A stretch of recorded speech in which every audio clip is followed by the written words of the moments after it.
If you want to find your seat, we'll get started back.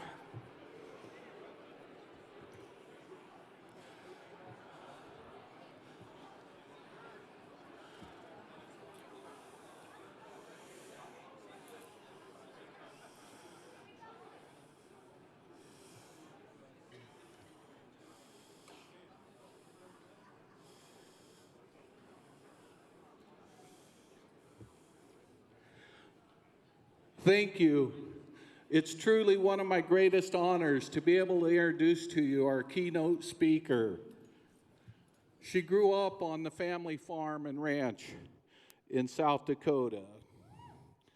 The values that were instilled in her as a child are the values that she lives by today. And she believes that the future of our country are tied to the values that we instill in our families.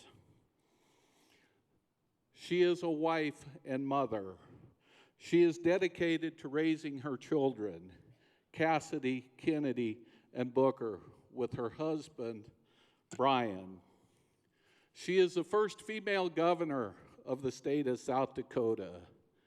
Please join me in welcoming the 33rd governor of the state of South Dakota for the keynote, Governor Kristi Noem.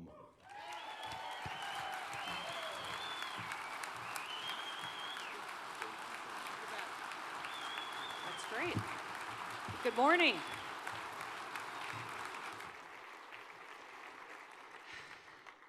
Well, this is really special for me. Thank you so much for letting me come and speak with all of you. I mean, let's be honest. You people didn't have any idea who I was a year and a half, 2 years ago, did you? Right? The first time you heard my name was when the liberals were busy kicking me in the head for all the decisions we were making in South Dakota, right? How many of you are in that? Right. So, you know what? But in South Dakota, our people are happy. And they're happy because they're free. This is a little bit of a different talk I'm going to have with you today. I think this will just be a family conversation, if that's okay with you. Those folks who know me really well know that I'm not very fancy, that I'm a business person, a farmer, a rancher, and a mom. But it is incredibly special for me to be here with all of you, because I grew up in a family that rodeoed, that our whole life was our cattle and our horses, and to be with all of you is just an honor for me. I do have my daughter Kennedy with me, my middle daughter, the poor forgotten middle child. There she is standing over in the corner. Kennedy is with me today. And then she has her boyfriend Tanner here as well. So Tanner, why don't you stand up and let everybody look at you?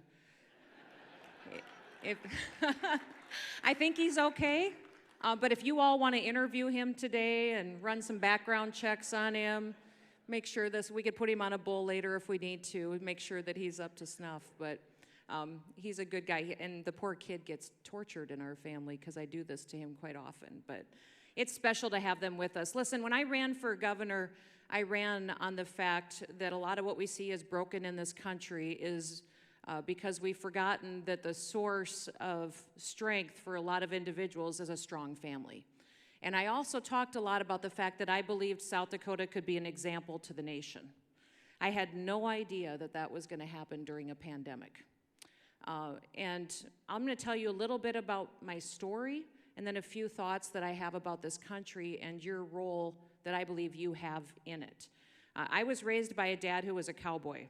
So he was very, very tough. All we did was work. In fact, he woke us up every single morning by yelling up the stairs, "Get up! More people die in bed than anywhere else." And I remember laying in bed as a little girl thinking, is that true? I mean, I guess maybe it is true more people die in bed than anywhere else. But we worked all the time. I think every family memory I have is either working cattle or in the mountains hunting, because as soon as we'd get the last acre of corn in out of the field, the calves would be worked, we'd head to the mountains for a 2-week vacation of elk hunting. And that's just what we did. He'd say, it could be 2 o'clock in the morning, and he'd say, "Kristi, go load the horses." And we'd head for the hills. So that was really the life that I grew up with. He told us kids every single day, and told me specifically, Kristi, don't ever sell land because God isn't making any more land. And he was a man that taught us to be problem solvers. Most people ask me how I ended up to be in government and involved in politics, and it was really just because we had a tragedy in our family. When my dad was 49 years old, he was killed in an accident on our operation. He went into a grain bin that was a 50,000 bushel grain bin in March, and it was getting hot, and the corn fell in on him, and we found him at the bottom of the bin. But it was a tragedy that changed our lives dramatically. In fact, we were farming about 10,000 acres at the time. That day, he had rented another 2,500 acres. We had a cow-calf operation that was very large, several other businesses. I was going to college, and I ended up quitting school and becoming the general manager of the operation. Within a couple of months, I got a bill in the mail from the IRS that said we owed death taxes. So there was a federal tax that says everything that you own, when you pass away, you owe the federal government that money. At the time Dad passed away, it was 55%. So if you can imagine all that land, cattle, machinery, we didn't have any money in the bank. All of a sudden, I'm 22 years old, and I owe the federal government all this money, and it made me angry.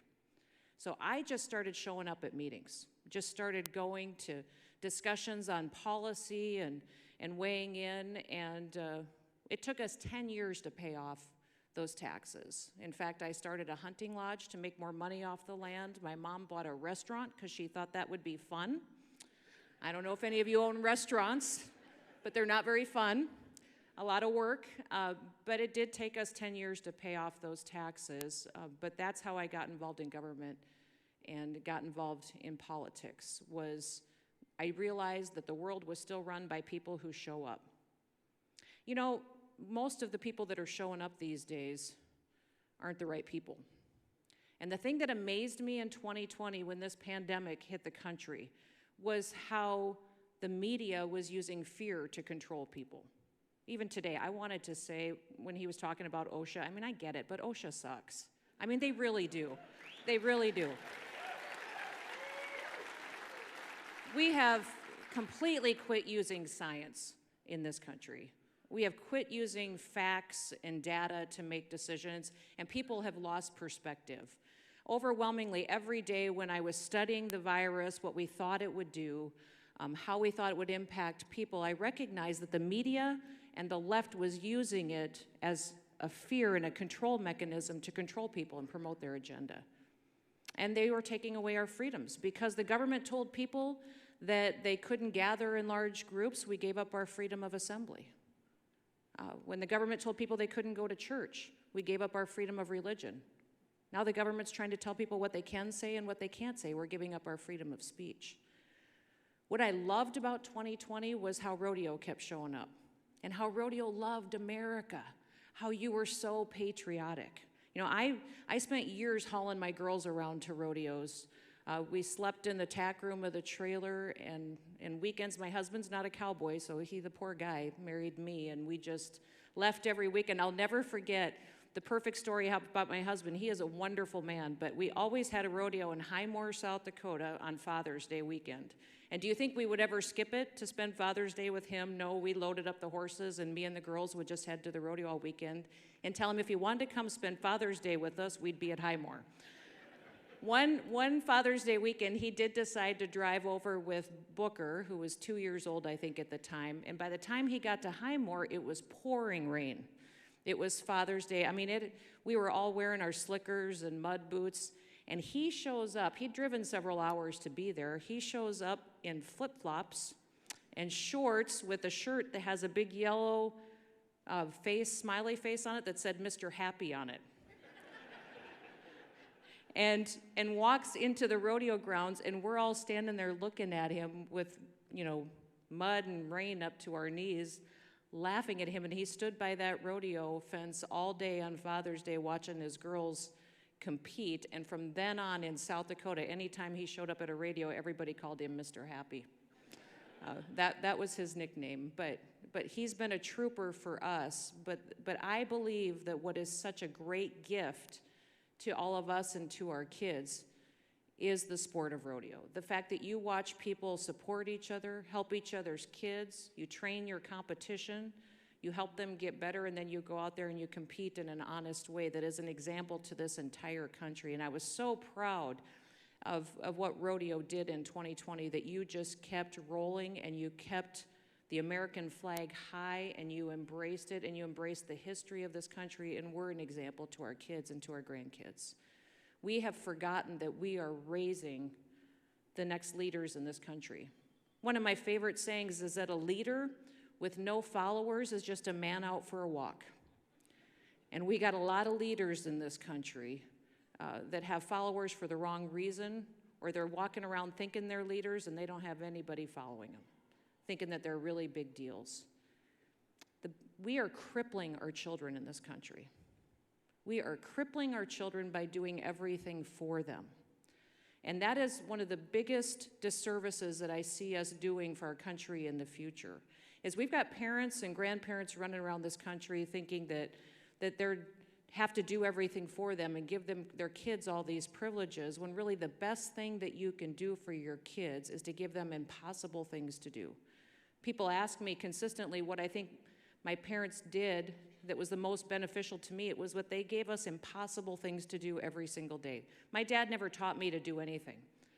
When I was 12 years old, we were taking a semi-load of corn home from the field, and he got it going down the road, realized he had to take the other truck home, and said, "Here, drive this thing home and take your corners wide," and he jumped out the door. And I remember when I jumped across the cab, grabbed the wheel, drove it home, cried the whole way, I think. When I got into the yard, I didn't even know how to shut the semi off and stop it, so I just let it drift to a stop and turned the key off, and I remember thinking, I can't believe that I lived. I cannot believe I lived through that. I made the widest corners you've ever seen in the world. But the next thought that I had was that I could probably drive anything now. And the biggest gift that that gave me was the confidence to tackle the next big challenge that we have. And that's what I want to encourage all of you to do, and what rodeo does is challenges are good. Hard things are good to go through. It creates a next generation that knows how to solve problems, to figure things out, how to have the confidence to take on even bigger things into the future. The one thing that I remember when I was about 9 or 10 years old, I was out building a fence with my dad, and he turned around and was going to pound in a post and looked to me, and I didn't have the post maul in my hand. And he said, "Where's the post maul?" And I said, "It's still in the truck." He said, "Go get it." And he was irritated if he ever had to wait for anything. So I knew you never walked anywhere, you ran. So I ran to the truck, grabbed the post maul, came running back to him, handed it to him, and I remember he looked at me and he put his finger in my face and he said, "You should know what I need before I know what I need."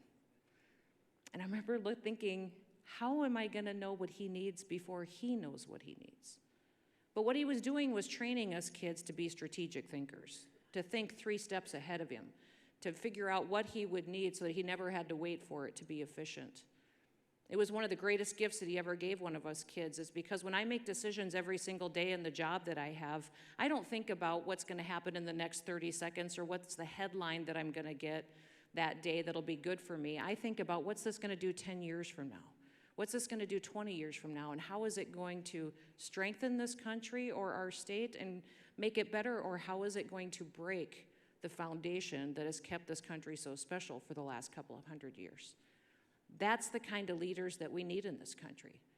And the only place that I'm seeing those kind of leaders being trained and raised up is in the Western way of life, out on the land, participating in rodeo, doing hard things and having to figure them out for themselves. So thank you for the gift that you're given to this country. Thank you for what you're doing, because what we're learning is that people will do anything these days to destroy each other. People will do anything these days to promote their agenda. And we are looking for examples that will stand for truth, that still value this country, the Constitution, our freedoms, and our liberties, and they're desperate for some hope. And the place that they can find hope is in what you do every day, by your opportunity putting on those performances, giving them the chance to come and see you interact with animals, take care of them, compete fairly, declare winners and everybody be happy for each other, and recognize that that's our history as well, and praying together, and focusing on the fact that we woke up this morning in the United States of America. We're better off than 99.9% of the people in this world just because we woke up here. That's a thing that this country is desperate for right now. Now, I get constantly attacked for what I do. And it's strange for me because most people would think that I'm an extrovert, that I'm somebody who, really enjoys this political game, that this is something that is super fun, and it is not in my nature. In fact, what I would tell most of you, I'll tell all of you, I guess, because I'm going to say it, is that I'm an introvert. I'm not necessarily an extrovert who goes into really large crowds and feeds off of it and thinks that's the most fantastic thing. If I'm going to go do something super relaxing, I'm going to go sit in a tree stand somewhere or go hunting or go chase cows and ride horses. But I have learned that we need, and I love people, but we need people to be engaged that have the right values. People ask me consistently, who's going to be the leader of the state after I leave? Who's going to be the next leaders in different states? Who's going to be the leader of the country? And I said, anybody who wants that job is a person who should never have that job. That's a miserable job right now. But we need to have people who are reluctant leaders who recognize that they need to show up because they're making decisions that will either preserve this country for our kids and our grandkids, or the wrong leaders will destroy it. And I don't know necessarily if you wake up every single day recognizing how important your role is in all of that and what you do and what a testimony your way of life is to this country. Now, in South Dakota, we were the only state in the entire country that never once closed a single business in 2020. We never once told anybody they couldn't go to church, never issued a shelter in place, never mandated anything such as masks or anything. What I told people is that I was going to trust you and let our people use personal responsibility to make the best decisions for their families, but allow them to put food on the table, keep a roof over their heads, and to work together to get through those challenging times. And overwhelmingly, our people did.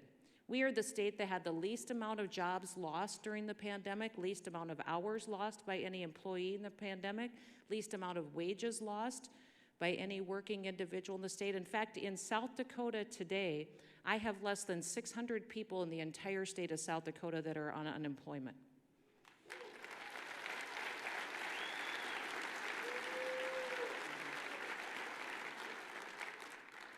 We have 28,000 open jobs because hundreds and hundreds of businesses have moved to our state. Thousands of people have moved to South Dakota.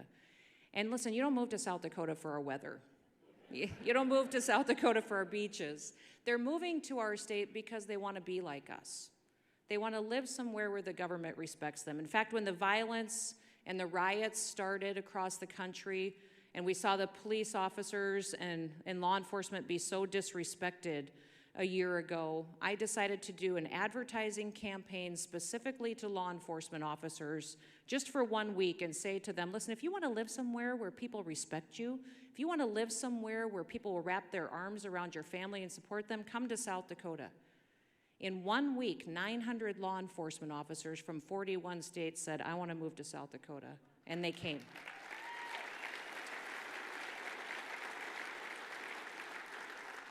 Today, we've got almost 4,000 that have come from 47 different states, and they're coming because they want their kids in classrooms, they want to be respected and appreciated, and they want to live with people who believe and understand that we were created to serve each other. Listen, for many, many years, nobody really thought much of South Dakota. We were a small state. I always believed because we were small, we could do things that other states couldn't do, that we could be innovative, put in conservative reforms and really show that they do work for people. And that's what we did. We have historic revenues in our state. We have the fastest growing economy in the country. Number 2 is Texas, which I love saying Texas is number 2. Texas's GDP is 7.5%. South Dakota's is 9.9% right now. We are growing like crazy. We've sold more hunting licenses than we've ever sold before, more fishing licenses than we've ever sold. And I was visiting with my tourism secretary, my cabinet secretary a while ago, and he said, Kristi, for years when people Googled where they wanted to live or where they wanted to vacation, they always looked for warmer climates, beautiful destinations. For the first time in this country's history ever, when people look for places to relocate or to go spend their vacations, they're looking for rural America and small towns. That this country is desperate for what we have and that what we get the chance to be a part of every single day. So we have a lot of things to be happy about.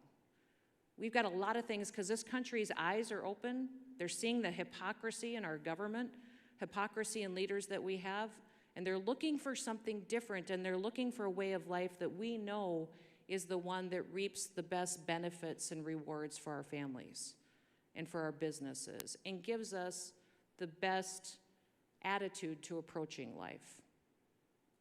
You were the bright light that this country embraced for the last year and a half while we watched the craziness of this virus overtake this country and this world. And you never changed. You were consistent. You're incredibly valuable to our future. What's interesting to me is even in our state, while we made those decisions and people worked together to get through the challenging times, we were the only state in the country that also saw our mental health issues go down. We saw our drug overdoses go down. People really were happier because they had some control over their lives and they could use common sense to go forward.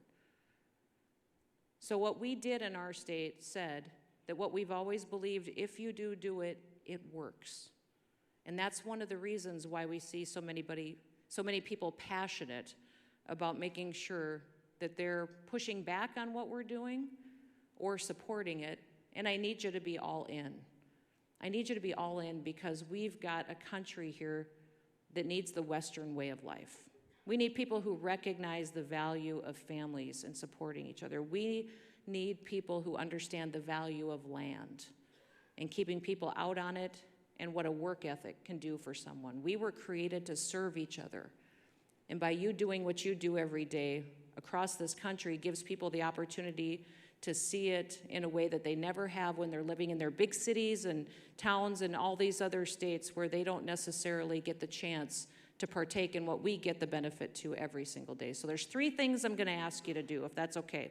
And then honestly, if we have time for a question or two, I'll take a question or two because that's always kind of fun for me too. But we live in a country that is addicted to being offended, right? Aren't we? People love to be offended by each other. Oh my gosh, I can't believe they said that. That's horrible. And then we quit talking to each other. I need you to get over yourselves. We need to start talking to people again. I had a pastor say to me one time years ago, he said, Kristi, people are going to throw offenses out at you all the time. But you're the one who decides if you want to bend over, pick it up, and carry it around with you. But then you're the one who's carrying the burden. You're the one who's walking around with that burden. They're not. He said, you have the opportunity every single day just to walk by those offenses and leave them lay there. We have people in our lives that we've quit talking to. Maybe it's because of politics. Maybe it's because of the virus. Maybe it's because of rodeo committee drama. I've volunteered and helped the Suttons on PRCA rodeos for years too in South Dakota, but so I know what it's like when you're working hard and long hours. But I need you to get over yourselves and start talking to people again. When I married into the Noem family, the vast majority of my husband's family were Democrats. Then I took their name and I ran for Congress as a Republican. Can you imagine doing that to your family? I mean, what a horrible thing to do. But you know what? Today, most of them are Republicans. And I know that's a political discussion, and that's not really for today. But they didn't change their political party or their beliefs because I sat down at the Thanksgiving Day dinner table and blew them up. We all decided that we agreed on most of the issues because we had a relationship. We loved each other. We had conversations. And then we started talking about government, politics, policies, and recognized we agreed on a lot more than what we disagreed on. And so what I would encourage you to do is start talking to people again. You've got people in your family that you don't talk to because you've been offended by them or they've been offended by you. I need you to get over yourself and start talking. You've got people probably in your church you don't talk to. Maybe people that are your neighbors.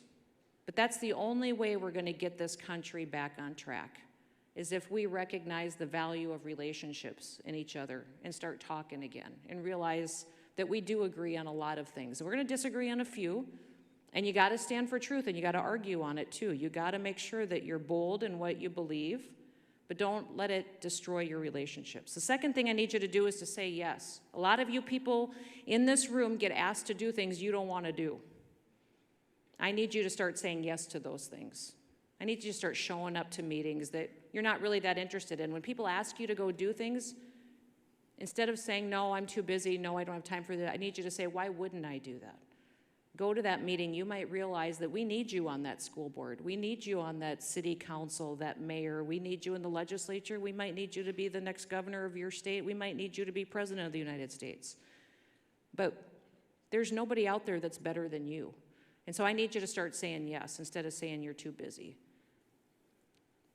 We're burning daylight and this country's going down the tubes if you don't do it. There's nobody better than you. The last thing is to be happy. Be happy. Be the hope that we all need. We are so incredibly blessed. We're still the best country in the world. The United States is phenomenal, and it's the great experiment that works. I need you, when you see people, to be happy. Turn off the TV. I did a whole press conference during the pandemic on just perspective and telling people to go take a walk.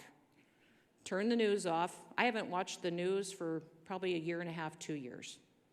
If you sit there and watch and take in all that negativity, that's what your mindset will be. So shut it off, be happy, surround yourself with your blessings, and go out there and start talking to people about how special it is.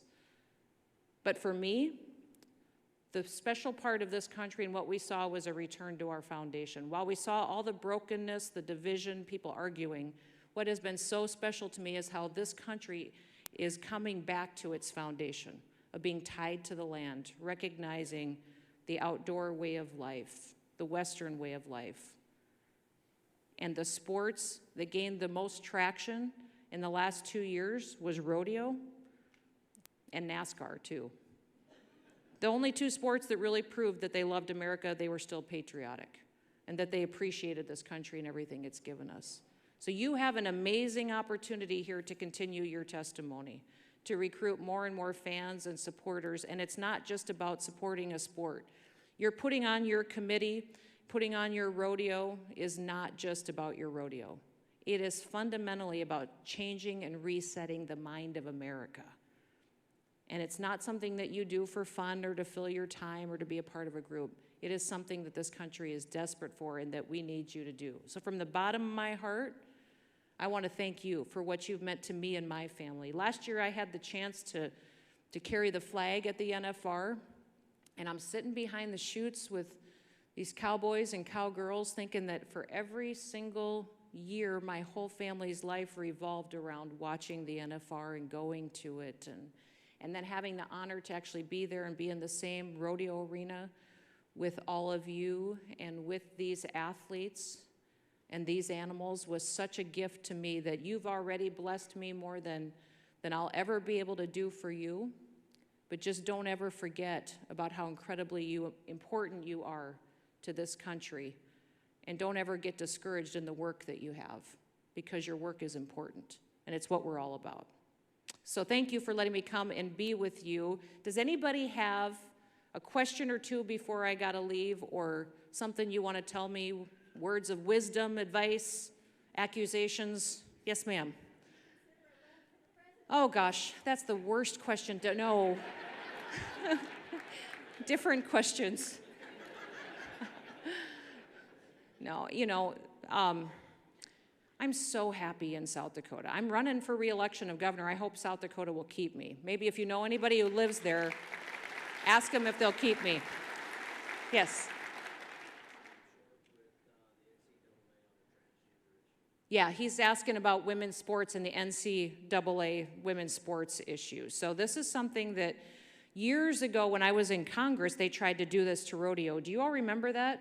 When they tried to tell the sport of 4-H rodeo that they couldn't have girls events and boys events anymore, and I fought with USDA on protecting 4-H events, making sure we could still have boys events, we could still have girls events, and we won. I remember at that time when they were doing that and trying to eliminate that gender-specific competition, I couldn't get my governor to help me. I couldn't get my congressional delegation, my US senators, because it was too political and too difficult of an issue for people to speak out on. And we ended up going to war and fighting and winning that on our own. But this is something that in our country we're going to have to fight for the fairness of the sport. So we've got bills across many different states that are going to protect girls' sports and boys' sports and men's sports and make sure that they are separated so we can have fair competition, we can have opportunities for women and men. But it is something that they're trying to blur the lines on, and that I appreciate you all standing for truth. They've been trying to do this for 10 years, and it's not time for us to let off the gas on making sure that we get it done. There is a website that I started with several professional women athletes called Title9.com, defendtitle9.com, that if you all want to get on there, and especially as professional cowboys and cowgirls, sign up and be willing to lend your name to the effort to make sure that we keep those events separate. That'd be incredibly helpful, because we've got professional golfers, football players, basketball players, and cowboys and cowgirls that have all signed on to help support the effort to make sure we're defending Title IX and the fairness issue. What else? Yes, sir.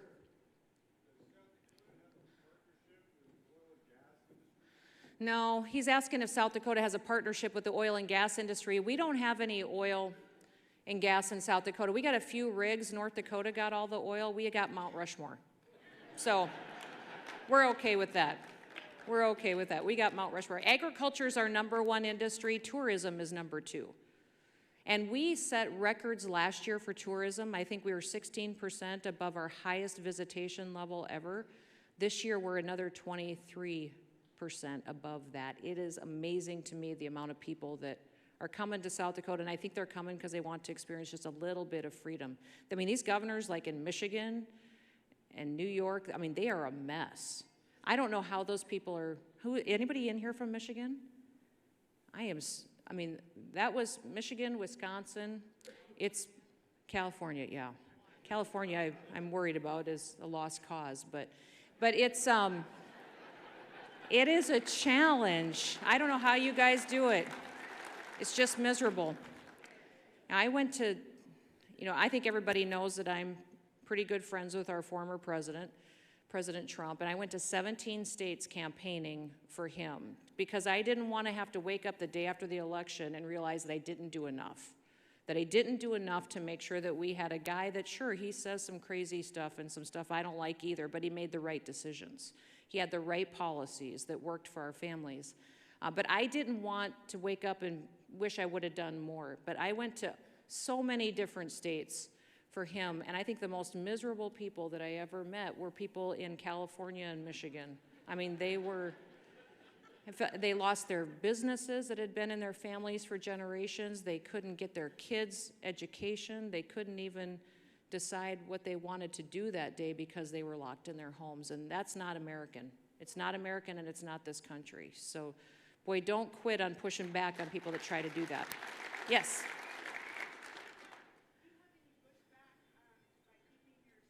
Oh my gosh. So, yeah, you're, it was, there was so many days I was all alone. I mean, even my executive team, everybody on my team said, do you really want to rethink these decisions that you're making? But I knew I didn't have the authority. As a governor, I took an oath to the Constitution in this country. I took an oath to our state constitution, and I knew I did not have the authority, according to those two constitutions, to shut down any businesses. And none of your governors did. I had conference calls with hundreds of hours of discussion with all these governors in your states. They knew they did not have the authority to close businesses. In fact, those businesses can come back and sue them for a taking of their business, and the taxpayers are liable for that. But they did it because they were scared, and they did it because they were scared that if they didn't do something, and they didn't trust their people. So I had incredible pushback, and even still today, you know, South Dakota is not very much noticed on the political scene. You know, we don't get attacked very much. The Democrat National Party has named me the #1 target in the country to take out in my reelection next year. DeSantis is #2 because he made some different decisions too. But the reason is they can dump $10 million into South Dakota and beat me. South Dakota is a small state, pretty cheap. The most expensive governor's race in the history of the country was my last one. It was $4.5 million. So they've already committed to an opponent that if he's in the race, that they'll give him $10 million and they can beat me with that. So still today, every single day is a war. Every day is a war to push back on the lies that they say about our state, what they say about me, what they make up and bring forward. So, you know, here's the situation is most of these attacks, I didn't even know because I wasn't watching TV how hard they were coming after me on the news at the national level for the decisions that I made. But the one thing it should teach us is that we can't stop doing the right thing. We cannot get worried or concerned. My staff knows that even if they write a speech for me, even if they write talking points for me, that they should never use the words scared, worried, or fearful. I said, if I see those words in any speech that they give me, I say, take them out. I'm never scared and I'm never worried. And they always push back, and then of course, I'll be honest with you, of course I get scared, and sometimes I get worried. I'm not a great sleeper, so I do. But words have power. Words have power and they impact people, and what you speak has power over people. So if you want to change the impact that you have on people, if you want to change your perception of your life, change your words. When you turn on the news, listen to how often the media says in every question that they ask somebody, aren't you scared? Aren't you worried? And they're building fear into this country and controlling people through it. So take those words out of your vocabulary because they have an impact on people, and words have consequences. When I was a young girl, I didn't think I had any gifts or talents at all. I was probably 12 or 13, and my mom was really worried about me. She'll tell you to this day, she said, you didn't have any self-confidence, you didn't think you were good at anything. I moped around, and she said, specifically, sat me down at the kitchen table and said, Kristi, I'm worried about you. She got out her Bible and read to me a scripture verse out of Deuteronomy 28 that said, I know you. She said, I know how you think about yourself, but I want you to realize how God thinks about you. And the scripture verse said that God sees you as the head and not the tail, above and not beneath. And she said, that's how he sees you. That's how he sees your life going, and it's completely different than what you're doing. What was interesting about that 10-minute conversation with my mom at the kitchen table is that I bought it. She said I was a different kid the next day. She said it was just because she took 10 minutes to speak a few words over me and to say something to me that changed my perception of myself. She said, within a week, you were a completely different kid. You were taking on new challenges. You thought you could do anything. You were out doing incredible things. So where you go, what you do, and what you say to people has an impact. Take 10 minutes today and go encourage somebody, especially somebody who's younger or struggling with something. Your words have power, and that encouragement might be the one thing that changes their perception of themselves, that helps them to be successful or take on a challenge that they've been too scared to before. All right, I'm probably using up too much time. Any final words of wisdom? Yes, sir.